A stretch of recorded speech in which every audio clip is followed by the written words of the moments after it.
It's been fun the last 4 games. It's much better ending up on this side of the column. But, you know, our girls are playing really hard, and we're starting to make the turn. I think the change, though, over the last 6 games or so is they've really bought into the defensive side of the ball.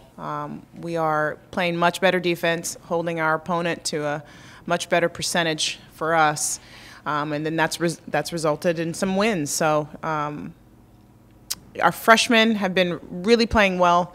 Like Coach Dutcher's team, we are extremely young, starting 2 freshmen and 2 sophomores and a junior. So I think they're just now starting to figure it out. We haven't played 40 minutes of great basketball yet, but we're getting closer to that, and I'm excited to see what happens as we go on the road at Boise. Coach, you talked about last night's game. You guys had a little rough start, especially that second quarter. What changed during the halftime? What type of things were you saying in the locker room?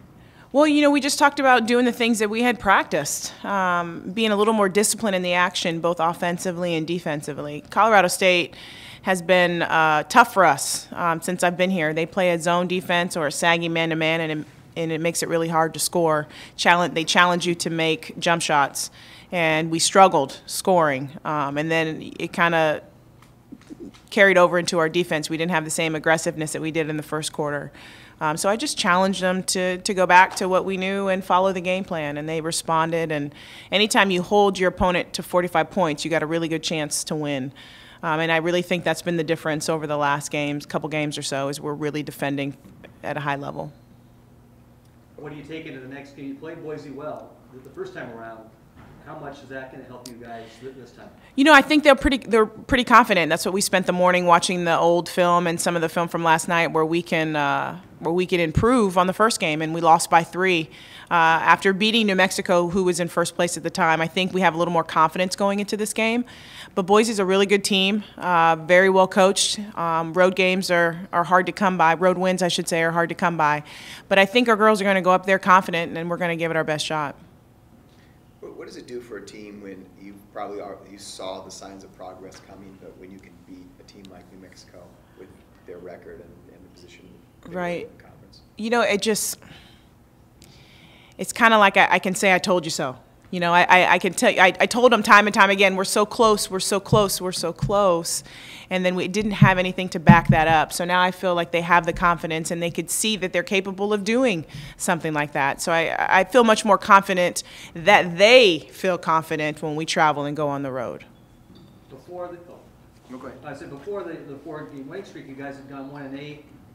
What did you see then? Some of the losses were close losses. Did you kind of see something building, even though maybe you weren't coming out on top? I did, you know, and if we go back, we've lost those games, you know, within 5 points, the majority of those games. So they were all close.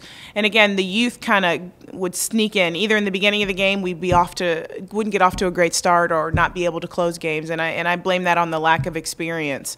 So now, since we've been in so many tight games, they have a little more confidence when we. And I was teasing my staff last night. I said I felt like it was a blowout last night. We won by 9, because even our wins have come.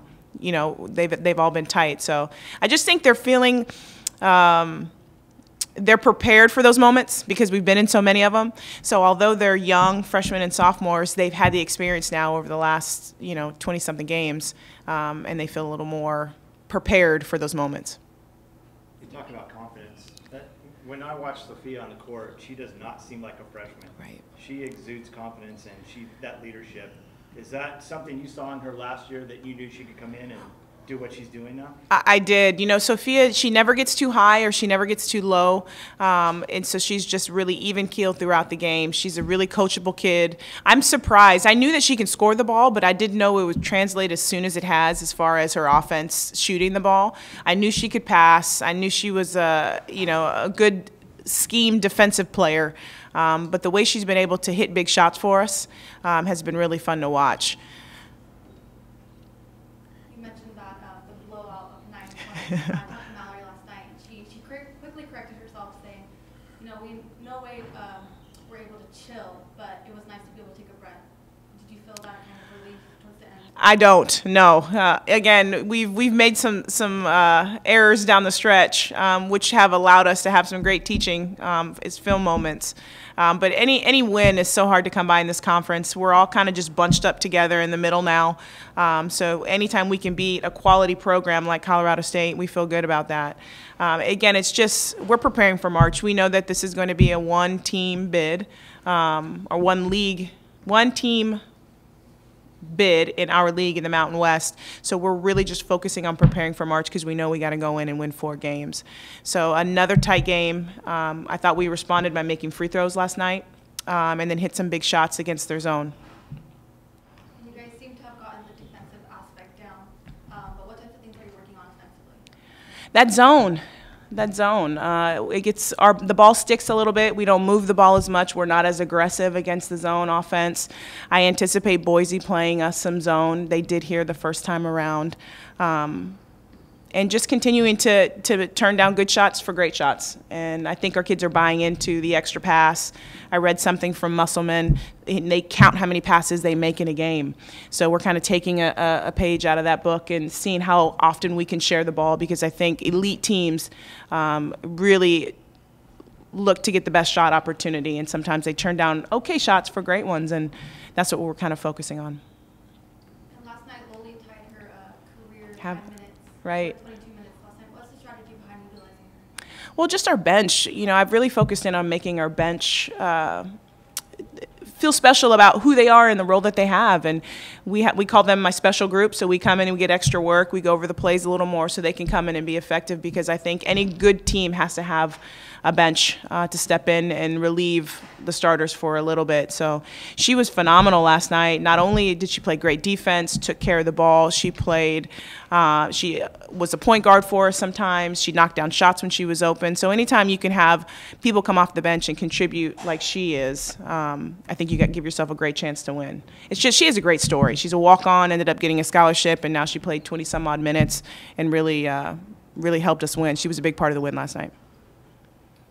I'm just curious, do you ever expect more from your bigs on the bench with Aranza and Bailey? I know they got 1 rebound each last night, and compared to someone like Sophia who's at 5, it's much smaller than them. Right. Well, that's interesting, and we don't have enough time to get into all of that. But sometimes the guards do pick up more than the bigs, because the bigs are the ones doing the blocking out. So then it allows the guards to come in there and sweep up and clean up those rebounds. But I hope that they will get better. They're challenged every day. They're working hard and trying to be a little more effective, both defensively and offensively. But I challenge them, the entire team, quite frankly, to do something to make it hard for me to take them off the floor, whatever that may be, whether it be setting screens, 50-50 balls, rebounding, assists, whatever it is, to do something that so they can say they're the best at it. And that's kind of what we've been working on right now. But the 5 position, our center position, has kind of eluded us over the last couple years. But I think by committee they're doing a good job. It just, it's 3 or 4 of them, and they're going in and doing a good job as a committee.